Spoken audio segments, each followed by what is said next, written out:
Bueno, yo me presento aquí vestida con mis mejores galas hoy porque tengo el gusto y un gusto profundo de dedicarle esta charla, una charla sin pretensiones por otro lado, pero se la quiero dedicar a Santiago Castroviejo, un amigo a quien sucedo en esta academia. La medalla que yo llevo es la medalla 43 y es exactamente la medalla que llevó Santiago Castroviejo. No sé si alguno de los presentes lo conocen, pero era una personalidad entre los naturalistas, no solo españoles, pero también entre todos los naturalistas españoles. Es el autor, inspector y director de la flora ibérica, pero en cualquier caso lo hago porque el concepto de especie es un concepto que discutimos mucho, Santiago Castroviejo y yo, muchísimas horas a lo largo de muchos años. Y por eso he pensado dedicarse, creo que no podía ser otra cosa. Y por eso me he puesto nuestra medalla. El controvertido concepto de especie. Bien. Voy a tratar 4 puntos nada más, que son una aproximación general a lo que es el concepto que todos tenemos así de especie, porque todos tenemos un concepto de especie biológica, yo creo, y desde luego los que tenemos afición a las ciencias naturales, sin lugar a dudas. También plantearé un poquito que la especie biológica es un problema científico interesante. Luego haré una pequeñísima historia. Yo no soy historiadora en absoluto y además no tengo, creo, cualidades para hacerlo, pero la especie, hay algunos hitos en el desarrollo del concepto de especie que voy a tratar simplemente para plantear lo que era la especie antes de Darwin y la especie después de Darwin. Me acabo de dar cuenta de que aquí hay un historiador de primera magnitud que espero que no sea muy crítico con lo que voy a decir.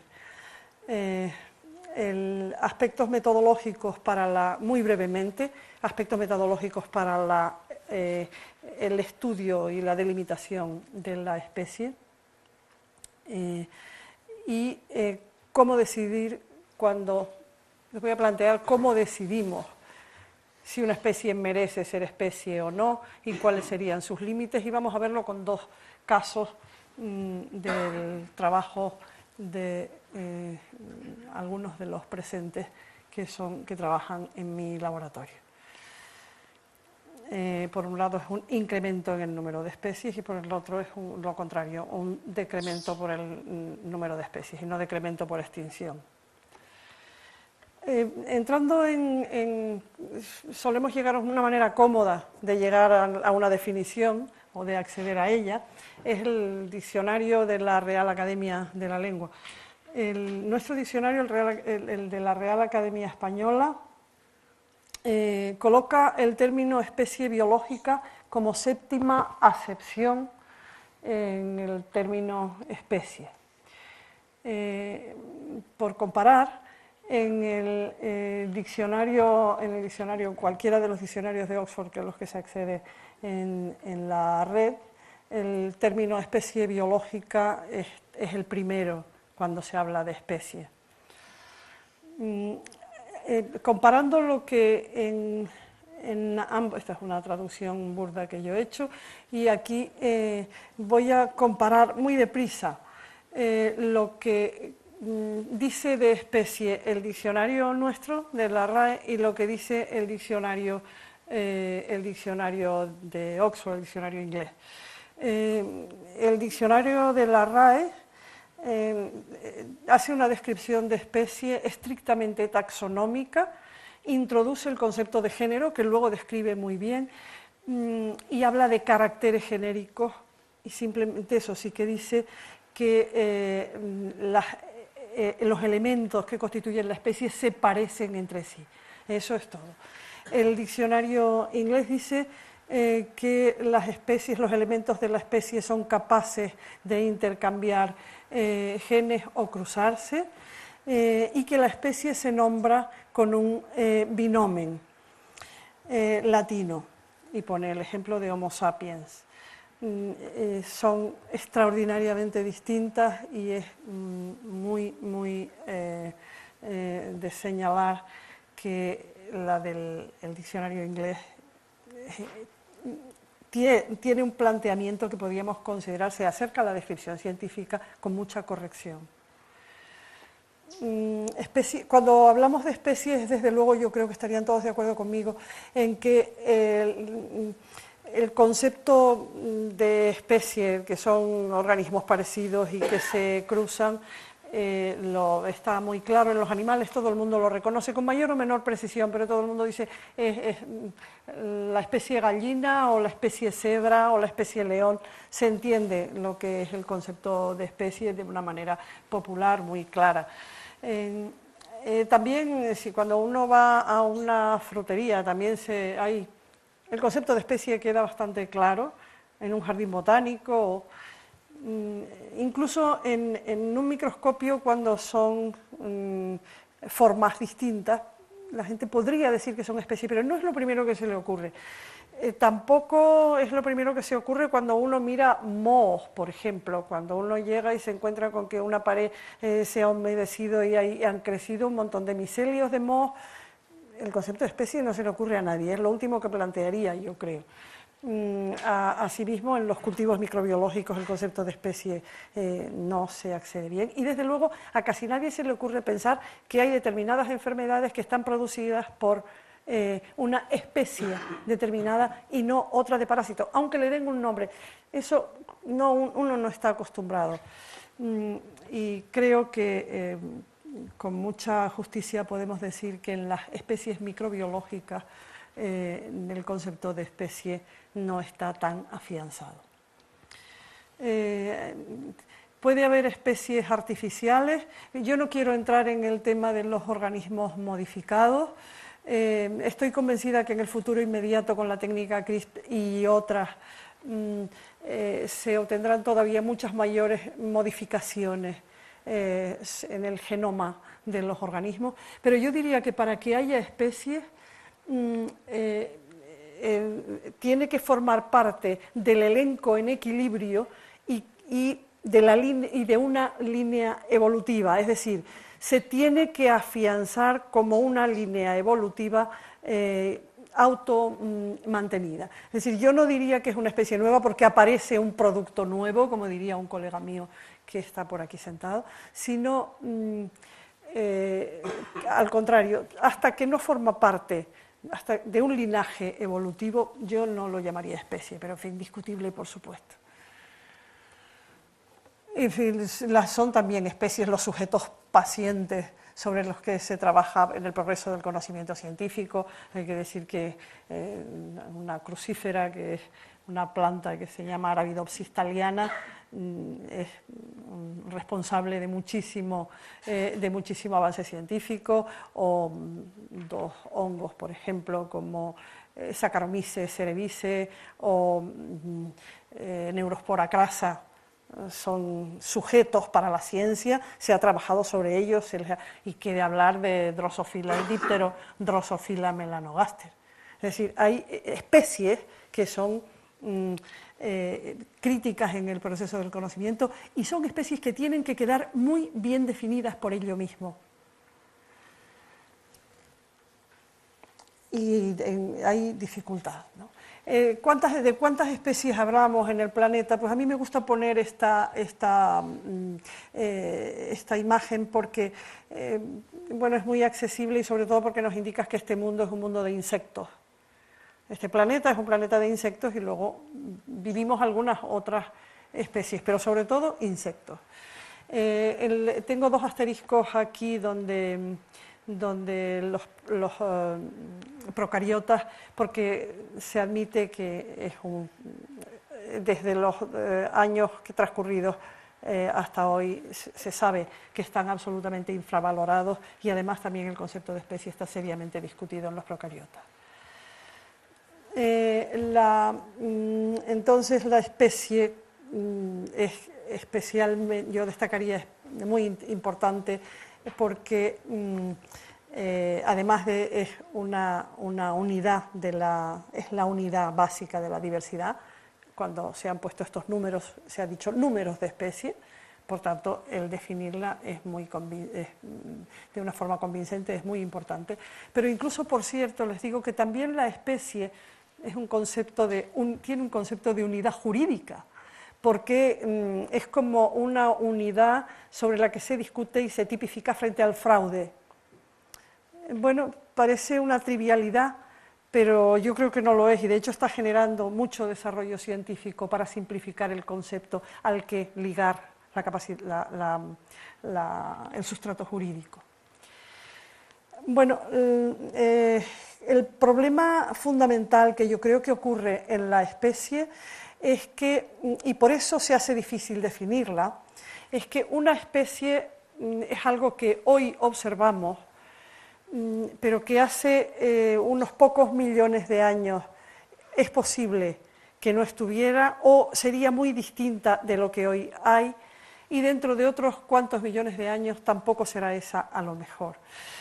Cuando nosotros hacemos una observación, decimos en una foto fija, una especie se puede definir por estas características, genéticas, morfológicas o las que uno quiera, pero lo que hoy tenemos delante. Sin embargo,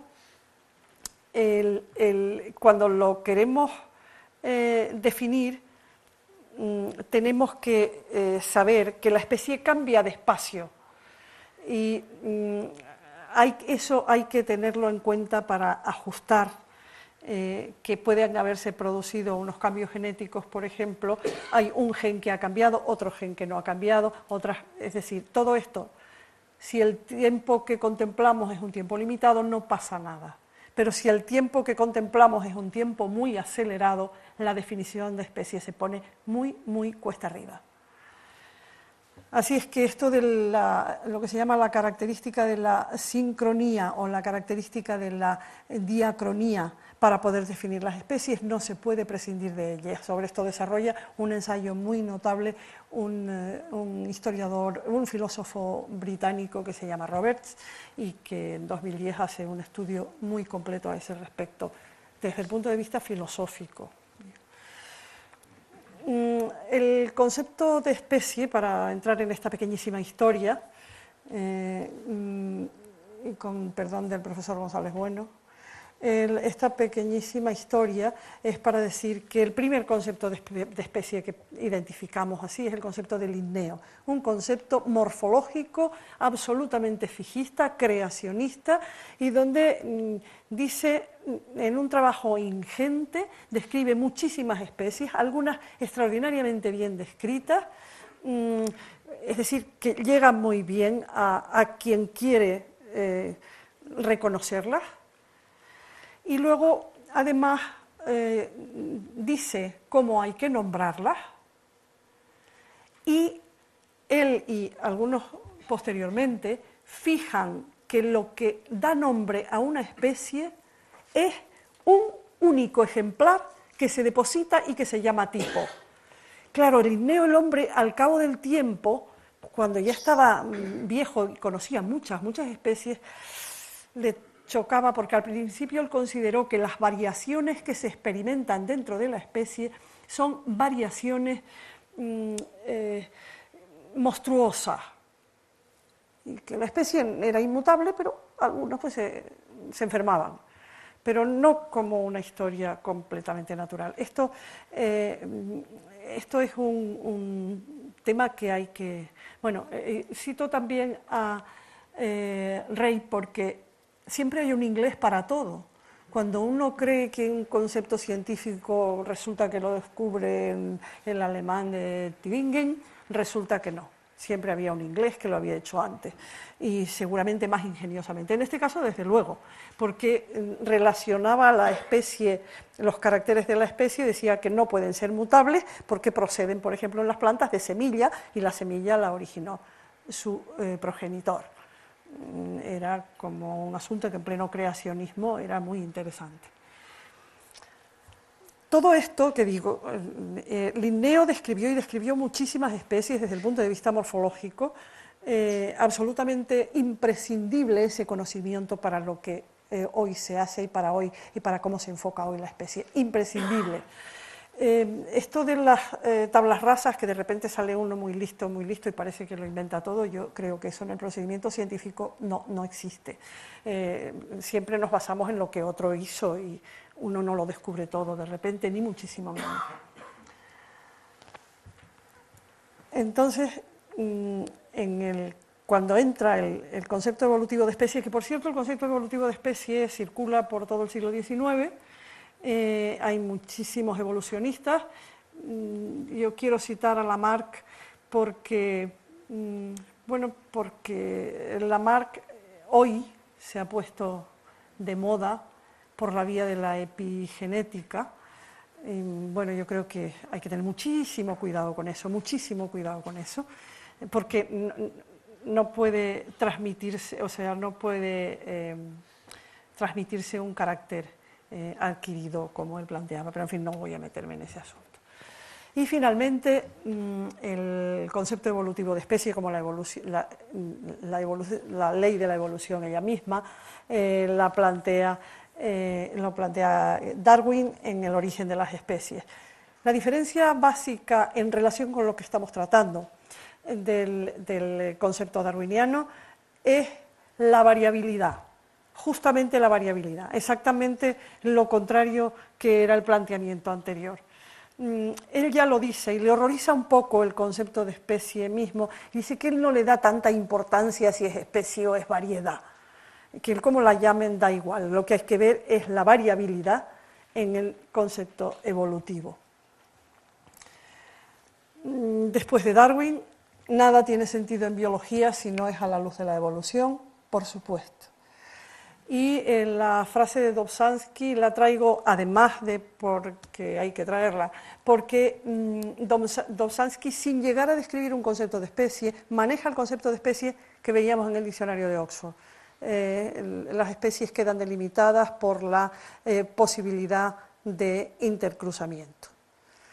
Y esto lo formula muy claramente este otro científico que traigo aquí, que es Mayr, que Mayr sí que lo formula expresamente y esto se le acaba llamando el concepto biológico de especie, es decir, una especie es un grupo o población de individuos que pueden intercambiar genes y cruzarse entre sí y que está reproductivamente aislado de otros grupos o poblaciones similares o próximas. Ambos consideran criterios morfológicos, por supuesto los usan, pero no le atribuyen la importancia con el carácter evolutivo que se le da a la especie. Entre los vegetales, estos anteriores son siempre zoólogos o de origen de ese campo científico, mientras que Stebbins es el gran pionero de la evolución en la botánica y ciencias relacionadas, en la botánica sistemática y ciencias relacionadas. Muy importante porque, ya que la controversia sobre el concepto de especie reproductiva en vegetales es muy fuerte, porque los vegetales, las plantas mayormente, digamos, se hibridan, se pueden hibridar entre especies y pueden tener descendencia perfectamente fértil. Esto dejaba a las plantas en un raro limbo que no se entendía muy bien. Y entonces Stebbins dice, es que en el proceso evolutivo de las plantas hay otros fenómenos muy trascendentes, como es la duplicación del material genético, lo que acaba siendo la poliploidía, duplicar el número de cromosomas, aumentar por distintos procedimientos, y la hibridación, precisamente la hibridación interespecífica, también otra vía de variación que naturalmente el proceso evolutivo consolida por la selección. Y a pesar de tan eminentes vanguardias, muchos botánicos del final del siglo XX siguen definiendo la o las especies por caracteres morfológicos exclusivamente. Y totalmente, no es que no sean evolucionistas, no, pero no saben cómo hacerlo y desde luego, digamos que no convierten a la especie en algo que tenga que ver con el significado evolutivo. dicen, esta se diferencia por estos caracteres morfológicos, esto aquí está, y como nadie la había descrito antes, yo la describo y se llama fulanita de tal. Y ahí queda. Y algunas especies de esas están perfectamente vigentes, quiero decir. Y les invito a... Quiero traer aquí la personalidad enorme de don Pío Fonquer, que decimos los castellanos, Font y Quer, que dicen los catalanes. Don Pío, que fue académico correspondiente de esta casa, seguramente es uno de los más importantes botánicos del siglo XX en español, y ha habido algunos muy buenos. Sin embargo, don Pío, que es autor de estas dos obras que probablemente los naturalistas conocen, los naturalistas aquí presentes conocen bien, bueno, pues le dedica un espacio largo, como no puede ser de otra manera, a la especie, y en todo ese espacio ni una sola vez cita la palabra evolución ni evolutivo. Es completamente llamativo, y uno dice, pues sería que es que era muy malo. No era muy malo. Algo está pasando, algo pasaba que no se llegaba a tener un concepto evolutivo de especie. Vamos a introducir otro personaje, que es, todo el mundo lo llama Willy Hennig, es un alemán, que es un entomólogo, que tiene su buena descripción de especie, y dice que una especie de insectos es una comunidad reproductiva, y que dos comunidades reproductivas están genéticamente aisladas y que van adquiriendo caracteres independientes, y así se produce la evolución en cada uno de esos, digamos, de esas líneas. Sin embargo, progresa, es decir, cuando progresa mucho la metodología, sin embargo, por cierto, les traía aquí esto, casi se me olvida.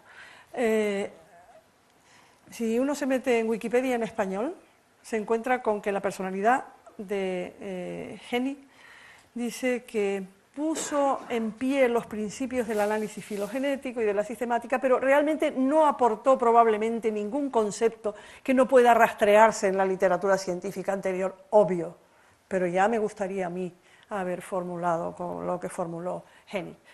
Y observen lo que dice el diccionario inglés. Es el fundador de la sistemática filogenética y revoluciona la visión de la ordenación natural de los seres. No es nada. Es decir, la diferencia, no sé por qué somos así, pero seguramente es un problema cultural y de cultura científica más escasa. Hennig, de hecho, lo que dice es que las variaciones se pueden representar, se puede hacer un tratamiento estadístico de las variaciones, y cuando un organismo adquiere un carácter nuevo, él lo considera derivado atribuyéndole un matiz filogenético, y así configura estos caracteres que les da tanta importancia, son los caracteres que se llaman apomorfías o caracteres derivados, y él establece el método cladístico sobre esas bases. Ese método que él propone inicialmente, él lo hace al principio con la cuenta a la vieja, manejando no muchísimos caracteres.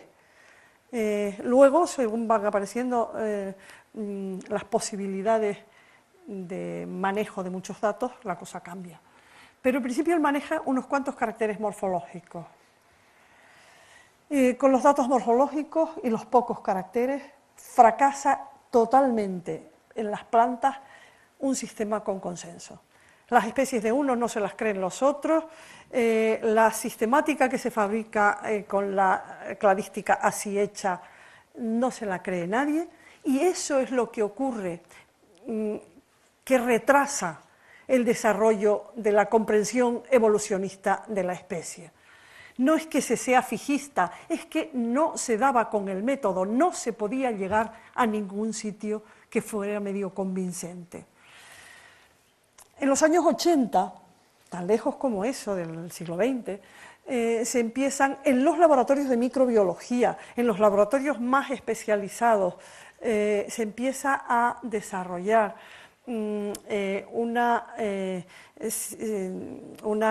tratamiento de la especie y de los datos sistemáticos en base a caracteres moleculares, proteínas, bandas en bandas en electroforesis, por ejemplo, los cortes que producen unas determinadas enzimas de restricción también producen una imagen que, leída en electroforesis, permite hacer una estadística y da muchos caracteres y pretende, por tanto, puede hacerse un tratamiento cladístico. Bien, pero todo esto era muy difícil y desde luego se quedaba en laboratorios muy especializados, hasta que en los 90, mediante la técnica de PCR, es decir, la técnica de replicación in vitro de la polimerasa, que permite de una manera muy sencilla llevar a cualquier laboratorio secuencias, el genoma de los organismos, secuencias genómicas de ADN. Esto da un número de datos altísimo. Con este número tan grande de datos, la cladística funciona muy bien. Hay unos aparatos estadísticos que se van desarrollando muy adecuados y ahí ya tenemos datos en todos los grupos de organismos vivos para hacer interpretar la evolución de las especies y la propia descripción misma de la especie, si se quiere. Los laboratorios de ciencias naturales, tanto de sistemática, quiero decir, tanto de zoología como de botánica, naturalmente tienen que incorporar algunas técnicas, y con ello, pues de la misma manera que cuando apareció la microscopía también las técnicas observacionales se revolucionaron muchísimo, pues ahora con los datos moleculares se aplican exactamente igual. Esto todo es un asunto que tiene que ver con cómo evolucionan las especies. Aquí les traigo un controvertido, para distender un poquito tanta pesadez con la especie. Les traigo este es un biólogo británico de origen de zoólogo, británico, no podía ser de otro sitio, creo yo. Se define como alguien que le gusta la síntesis y que quiere corregir los errores de todo el que lo haga mal. Esos son sus dos nortes. Tiene una obra valiosísima, extraordinaria, diría yo, y es extraordinariamente agresivo también. Y entonces dice que los filogenetistas, los cladistas, han, digamos, hecho mucho daño a la propia taxonomía y por tanto a la especie. Esto es una exageración, creo, auténtica, pero bueno, es evidente que tienen razón cuando dice, en el 2010, dice que las principales variaciones que se producen para la evolución de las especies son consecuencia de la división celular, de la estasis, concepto un poco oscuro, de las fusiones celulares por sexualidad o por simbiogénesis y de la transferencia horizontal de genes. Siendo todo esto cierto como lo es, yo, con el permiso de mi colega, que admiro mucho, por cierto, digo que las divergencias mutacionales es lo que estamos preparados para analizar y para estudiar en las especies, en las ramas evolutivas terminales. Y lo siento. Y lo que estoy diciendo no es una opinión propia. Toda la filogenia se desarrolla en este momento sobre las divergencias mutacionales del ADN, divergencias entre las muestras, ¿no? Entonces, sobre esta base, con las posibilidades que nos da el jugar con caracteres, que son caracteres moleculares y que comparten todos los organismos, entonces, ¿cómo decidimos sobre las especies? ¿Cómo trabajamos, en principio? En primer lugar, tenemos que apreciar si las muestras que tenemos o la población o las poblaciones que tenemos constituyen un linaje filogenético. Es decir, tenemos que construir un árbol y tenemos que saber que hay un ancestro común a todo eso. En segundo lugar, tenemos que constatar, si eso es una especie, que se incluye toda su variabilidad o el máximo posible de variabilidad de esa especie para que podamos definirla de alguna manera. Y en tercer lugar, tenemos que decidir sobre cómo delimitamos y qué umbrales de variación utilizamos para delimitar.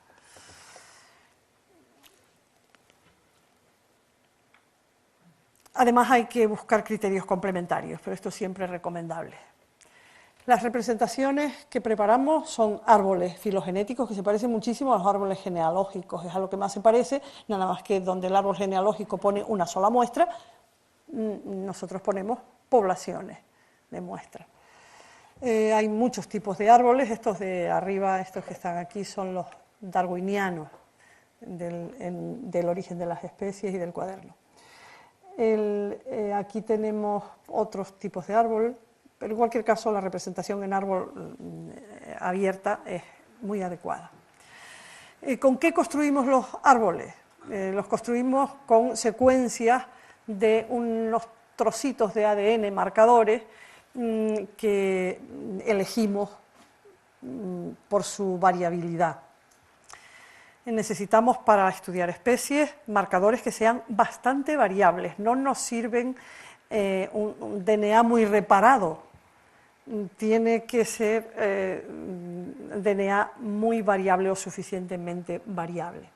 El rey de los marcadores es, sin lugar a dudas, el ITS, que es un trocito del DNA que codifica para los ribosomas, que es abundantísimo, el DNA para fabricar ribosomas es abundantísimo y se caracteriza además porque tiene unos espacios de variabilidad muy interesantes. Bueno, si tomáramos en lugar de los 600 a 700 pares de bases que hay aquí, que nosotros primero extraemos el ADN, luego en la secuencia se nos ordenan estos picos, nos dan cada uno una base y ya tenemos una cadena. Esta cadena, vamos a suponer que en lugar de, ya digo, 700 pares de bases que tiene aproximadamente el ITS, tuviera pues estos poquitos que tenemos aquí. Y entonces compararíamos las especies 1, 2, 3 que poseen estas secuencias y decimos cuánto de parecidas es la 1 a la 2 y la 1 a la 3 y la 2 a la 3 y hacemos una matriz de caracteres muy sencillita. Bien, pues esta matriz de caracteres es lo que Hennig llevó a la construcción del árbol filogenético y aquí lo único que queremos decir es que la especie 1 con la especie 2, o sea, la especie 2, la 1 con la 2 tiene 3 variables, si lo ven en la secuencia se ve muy clarito, la 3 con la 1 tiene 5, por tanto yo construyo este árbol poniendo más cerca la 2 de la 3 y más lejos de la 1. Además incorporo aquí otra información, porque esto estoy construyendo, es un árbol de distancias, otra información que es el número de diferencias. El número de diferencias me da la distancia genética entre las muestras que he considerado, nada más. Esto lo hacía, ya digo, a la cuenta de la vieja Hennig, pero con pocos caracteres, con caracteres secuenciales no se puede hacer. Este otro árbol es muy parecido al anterior, es un árbol que se llama de parsimonia y realmente lo que le importa es llegar a la conclusión, a fabricar el árbol por el menor número de pasos posible. Es otra manera de verlo, con mucha frecuencia coinciden y si los datos son, o sea, los sets de datos no son muy complejos, van a coincidir uno con el otro. Los análisis filogenéticos pueden ser extraordinariamente largos, depende de las matrices que se incluyan, y hay muchísimos procedimientos o metodologías de análisis de distancia, ya digo, de parsimonia, de máxima verosimilitud y bayesiano. Estos dos son muchísimo más complejos, pero mucho más, digamos, más sofisticados y en este momento más fidedignos. Y existe una ingente documentación sobre programas para la aplicación de los análisis filogenéticos. Se critican continuamente ventajas e inconvenientes de cada uno, para un tipo de datos, para otro tipo de datos, etc. Pero lo importante son los datos, y si los datos son buenos o no, y si las hipótesis son buenas o no. Bueno, ahora les voy a contar dos ejemplos de lo que hacemos en el laboratorio y termino. Este es mi elenco de colegas. Me falta uno que no me dio la foto, y como cuando salimos al campo, que es cuando se hacen fotos, no vamos nunca todos juntos porque saldría carísimo, pues cuando único estamos juntos es en el laboratorio y las fotos quedan horrendas. En todo caso, nunca estamos juntos. El primer ejemplo que voy a comentar es el ejemplo Rhizocarpon geographicum, el líquen geográfico. Esto es un tema que afrontó con un valor increíble Beatriz Roca, y valor tenía porque Rhizocarpon geographicum, Beatriz trabajó conmigo y trabajó también con Leopoldo García Sancho, que está aquí, que hizo mucho, que ahora les comento, en este trabajo. La especie Rhizocarpon geographicum es un líquen conocidísimo de todas las montañas no calcáreas. Si uno va a la Sierra de Guadarrama, miren una foto fantástica de Beatriz, que todo esto que se ve en verde, espero que se vea, no se ve nada porque la luz es amarilla. Todo el que recuerde la sierra recordará las manchas verde amarillentas de las rocas graníticas de la sierra. Todo eso era o bien el concepto Rhizocarpon geographicus que había descrito, el líquen geográfico que había descrito Linneo, o bien 85 taxones, 26 especies y subespecies que vieron autores posteriores a Linneo. Casi cualquier variación daba lugar a una descripción de una nueva especie. Era una cosa absolutamente inabordable, pero es una especie importante desde el punto de vista ecológico, es una especie importante desde el punto de vista paisajístico, no es una especie trivial. Y además es una especie que está prácticamente repartida por todo el mundo. Una especie o, lo que ustedes prefieran, 26 especies. Se recolectan materiales no muchos, pero hasta 152 individuos en 14 áreas. Aquí es donde nuestro colega, también académico de esta casa, Leopoldo García Sancho, pateó, también recolectó mucho con Beatriz y con otros colegas. También nos enviaron otros colegas de distintos sitios, pero en fin, al final se compuso una buena distribución de una muestra para analizar. Se reconocieron todas estas especies morfológicas que ustedes ven ahí, y luego resultó que cuando se le hace el análisis molecular con un marcador tan sencillito como el ITS, nos encontramos con que no, con que las especies descritas por todos estos autores que les comentaba antes, no son linajes naturales en absoluto, no reproducen una topología de linajes en absoluto, son variaciones que no son desde luego variaciones genéticas y por tanto evolutivas. Además, lo que ocurre también es que la topología que se diseña en el árbol filogenético tampoco tiene una correspondencia con caracteres morfológicos, es decir, un auténtico lío, en principio, para el concepto tradicional de especie. Las morfoespecies estudiadas, como digo, no son respaldadas por la filogenia, y en segundo lugar, los linajes filogenéticos no ofrecen un patrón morfológico, lo cual es todavía más llamativo. Bueno, simplificando este árbol, aquí donde ven linaje 1 y linaje 2, están aquí representados, y este es el árbol que obtiene Beatriz en su trabajo, y que de momento ella y nosotros coincidimos en considerar una única especie por el momento, pero que con toda probabilidad, cuando se le hagan los análisis que ahora les voy a comentar, es posible que sean 2 especies, pero desde luego sin características morfológicas en absoluto que las puedan respaldar. Bueno, y aquí tenemos el otro ejemplo. En el anterior veíamos que la especie morfológica no tenía un peso filogenético que podamos considerar digno de ser tratadas como especie. En este caso, David Alors, que ahí está por ahí al fondo, David Alors, que con gran valor también se enfrenta al tema de Puntelia rudecta, una especie de amplísima distribución. ¿Por qué se nos ocurre esta especie? Pues cuando uno ve esta distribución dice, ¡qué barbaridad! Esto recuerda aquello que dicen algunos micólogos de todo está en todas partes, que no parece, porque, por ejemplo, los mohos a los que ellos se referían,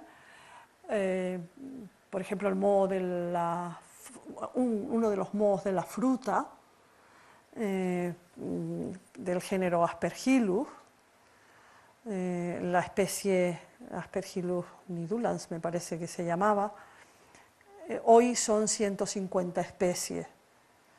150 especies. Hay un grupo de colegas que se dedican solo a Aspergillus porque tiene una importancia económica enorme, porque tiene una importancia sanitaria muy grande, porque tiene una importancia en los estocajes de frutas muy grandes, es decir, las especies tienen una repercusión económica grande, muchas de ellas.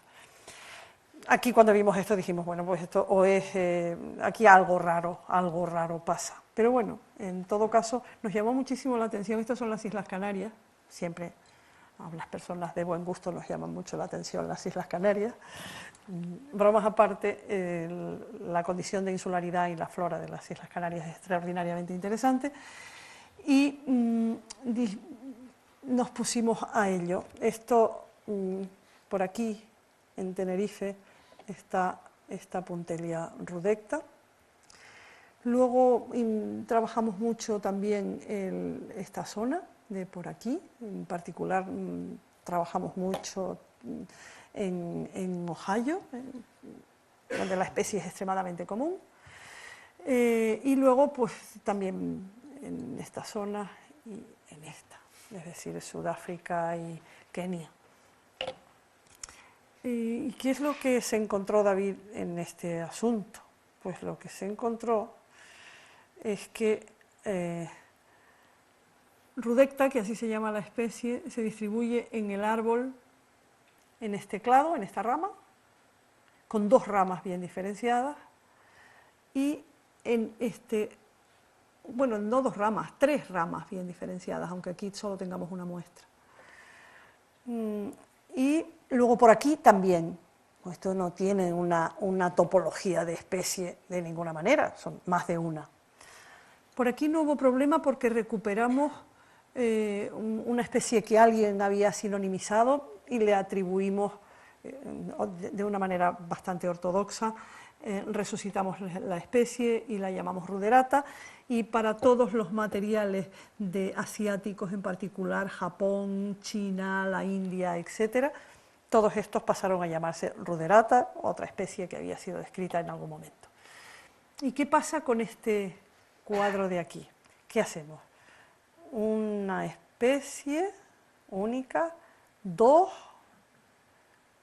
o 3.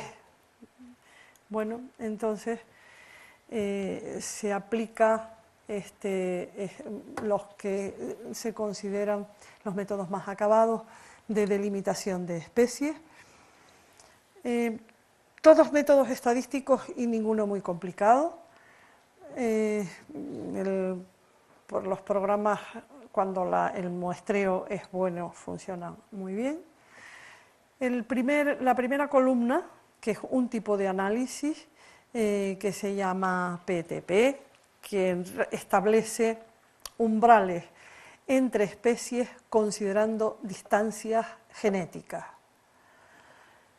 Considerando distancias genéticas, el programa nos resuelve que hay 3 especies. Una, esta material sudafricano, otra este linaje y otro este linaje.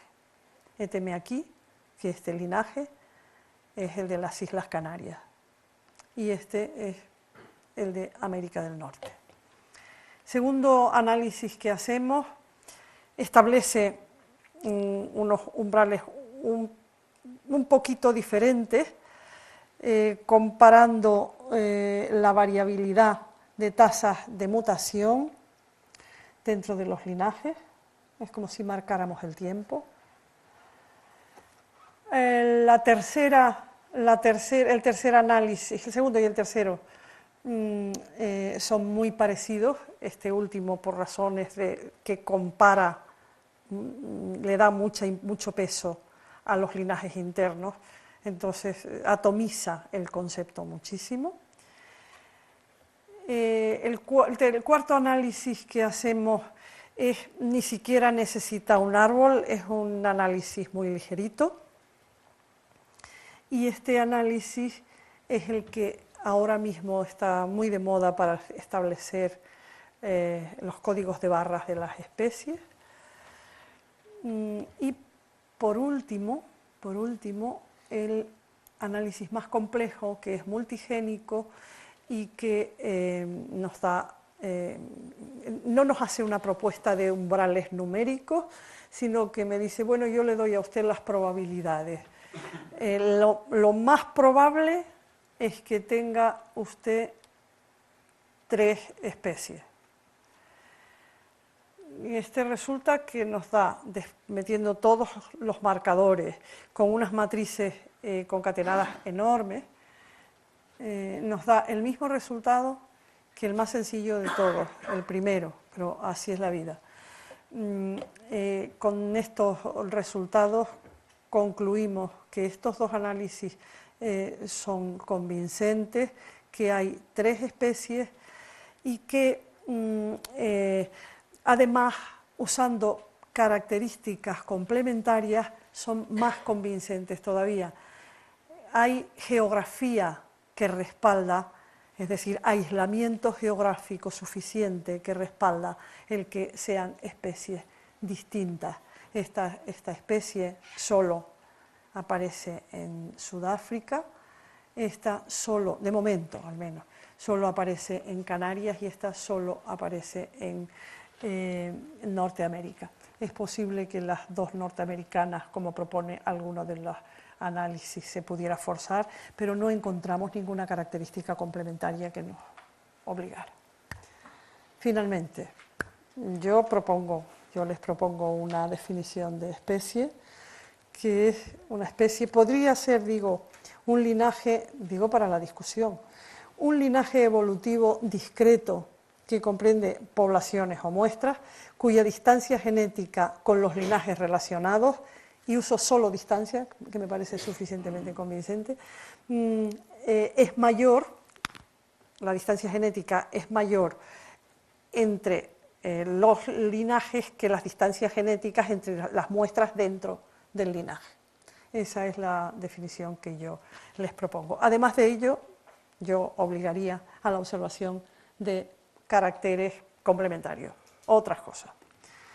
Y eso es todo. Yo creo que el controvertido concepto, la polémica está muy suavizada, al menos entre quienes trabajamos grupos de organismos pluriespecíficos o que nos dan más caracteres que los caracteres que se pueden manejar en microbiología. Con elementos muy diferentes, poco tiene que ver el tratamiento de la especie, digamos, poco tiene que ver, quiero decir, las propiedades complementarias en plantas son muy distintas y la morfología es mucho más fiel, la morfología sirve más, coincide más con las especies naturales, digamos, con los linajes evolutivos naturales. En los animales mucho más porque además el aislamiento reproductivo es muy fuerte y es muy convincente. Pero en hongos, por ejemplo, la morfología es un desastre, ¿no? Es decir, no siempre es un desastre, pero muchas veces es un desastre. Responde muy poco o responde relativamente mal a la representación de a las características evolutivas de los linajes. Y eso es todo. Muchas gracias por su atención.